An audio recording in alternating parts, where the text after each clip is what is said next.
It's a Summer Film. C'est l'été, alors on s'est un peu creusé pour trouver des films parlants de l'été, en cherchant un peu partout à travers le monde. Aux USA, Le songe d'une nuit d'été d'après Shakespeare. Mais non, finalement. J'ai pas tellement envie d'aller me baigner ce matin. En France, Conte d'été de Romer, non plus. Zdá se mi poněkud nešťastným. En Tchécoslovaquie, Un été capricieux de Thierry Menzel, une autre fois.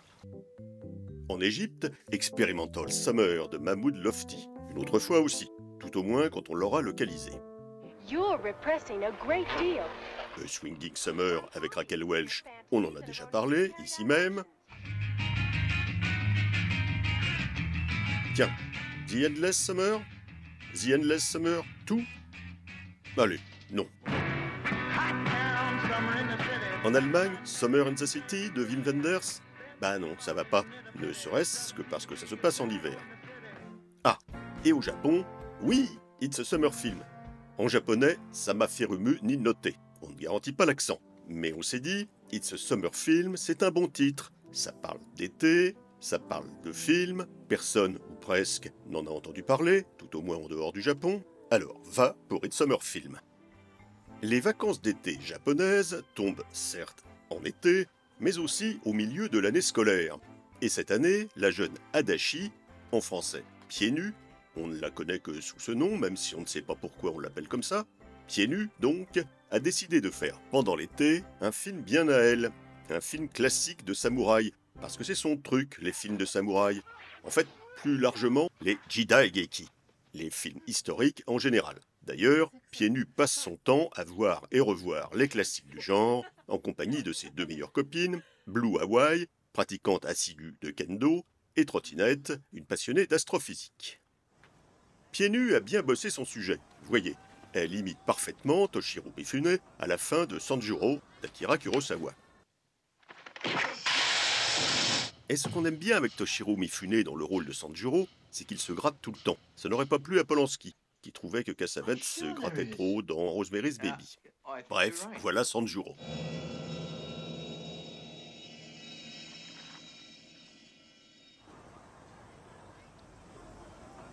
Mais Pieds nus sait aussi se transformer en Raizo Ishikawa, le héros de la série de films mettant en scène le fameux Kyoshiro Nemuri, avec sa technique de combat au sabre dite de la pleine lune, qui le plus souvent finit mal pour l'adversaire. Et surtout, Pieds nus connaît bien sûr par cœur toutes les aventures de Zatoichi, parce que Zatoichi, c'est son préféré. Ah, Zatoichi, le masseur aveugle. 26 films en tout, plus une série en 100 épisodes à la télé, plus le remake en 2003 de et avec Takeshi Kitano. Mais ce qui intéresse Pieds nus, c'est le Zatoichi original. Elle a tout vu plusieurs fois, et c'est en découvrant le premier long métrage de la série qu'elle a décidé de consacrer tout son temps de loisir à ces films qui replongent dans l'histoire de son pays. C'est vrai que, d'après Pieds nus, sa grand-mère avait rencontré l'interprète historique de Zatoichi en personne, Shintaro Katsu. Et c'est comme ça que lui a été transmis le virus. Alors, 60 ans après, la voilà prête à passer son été à tourner son film de samouraï, La jeunesse du samouraï. Le club cinéma de son école a attribué son budget de l'année à son ennemie Karine, qui tourne Je ne peux pas m'empêcher de t'aimer, une de ces rom-coms, comédies romantiques sirupeuses, que déteste Pieds nus, autant qu'elle déteste Karine. Mais qu'à cela ne tienne, son idée, c'est de se débrouiller avec les moyens du bord, avec l'aide de ses copines Trottinette et Blue Hawaii, et de quelques garçons de l'école, au son et à la lumière. Mais il manque le héros de la jeunesse du samouraï. Heureusement, un jour, Pieds nus croise le chemin d'un beau jeune homme, Rintaro. Et où ça? Eh bien, dans un festival de films de samouraï, évidemment. Et c'est sûr, c'est évident, c'est lui le héros idéal.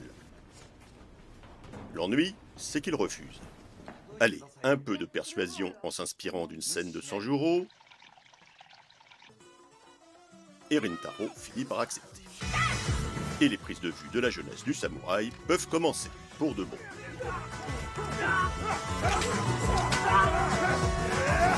Mais voilà que Rintaro s'avère venir d'un futur lointain.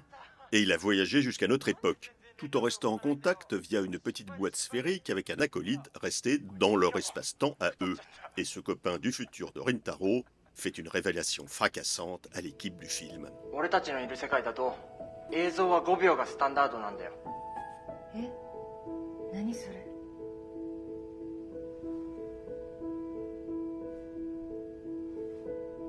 今の沈黙で1本終わってる。 Eh ben tiens, qu'est-ce que ça donnerait? Bénure par exemple, en 5 secondes.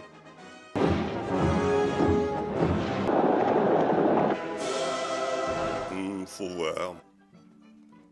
En attendant, Rintaro, puisqu'il vient du futur, apprend à pieds nus qu'elle deviendra plus tard une réalisatrice célèbre, mais son tout premier film a malencontreusement disparu.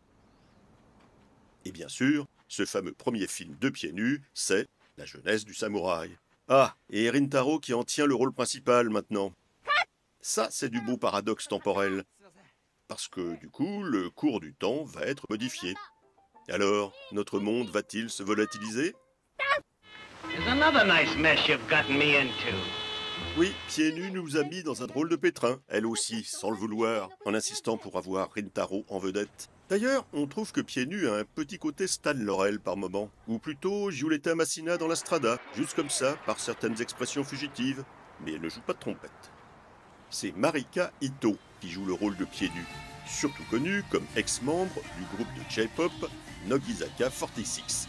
Alors, nous nous sommes penchés pour les besoins de la cause sur la carrière de Nogizaka 46 et plus largement sur l'ensemble de ce qu'est la J-pop. Et nous devons reconnaître qu'un monde tentaculaire s'est ouvert devant nous. Nous n'irons malgré tout pas beaucoup plus loin aujourd'hui. Quant à Marika Ito, elle a entamé parallèlement une carrière de comédienne au cinéma ou à la télé. Citons juste Eyes, un film d'horreur où elle a plein d'ennuis, comme il se doit puisque c'est un film d'horreur. Traveling Sandwich pour la chaîne TV Tokyo, où elle promène un food truck avec une copine. Et donc It's a Summer Film, nous y revoilà, où le tournage de La jeunesse du samouraï se poursuit tant bien que mal. Pieds Nus se réconcilie avec son ennemi, Karine, qui l'aide même à terminer son film. Et enfin arrive le grand jour de la première lors de la fête annuelle de l'école. Au Japon, la fête de l'école, ce n'est pas une banale kermesse avec quelques stands de sablé rassis. C'est une grande affaire sur laquelle tous les élèves travaillent pendant plusieurs semaines pour proposer les plus belles décorations et les meilleures animations. Et cette année, le clou va en être la projection des 2 films tournés pendant l'été. La rom-com de Karine, Je ne peux pas m'empêcher de t'aimer, suivi de La jeunesse du samouraï de Pieds Nus. La salle est pleine et le réalisateur de It's a Summer Film, Soshi Matsumoto, pour décrire le public assis sur les chaises, a déclaré qu'il s'était ouvertement inspiré d'un plan de la fin de Rushmore, le 2e film de Wes Anderson. Mais Matsumoto a un peu regretté que personne ne se rende compte de cette citation de Wes Anderson, jusqu'à ce qu'il en parle. Mais au fond, ce n'est pas très grave. Et attention, ça va commencer.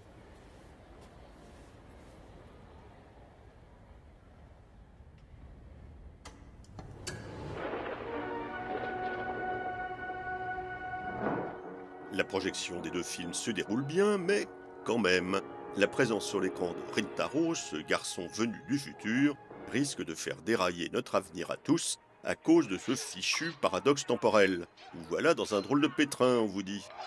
Alors, Pieds Nus prend une décision radicale. Arrêter la projection de son film et le détruire. Ainsi, il n'y aura plus aucune trace filmée de Rintaro et l'avenir sera préservé. Bon, du reste, un peu plus tôt, Trottinette, la spécialiste de l'astrophysique, nous avait déjà un peu rassurés.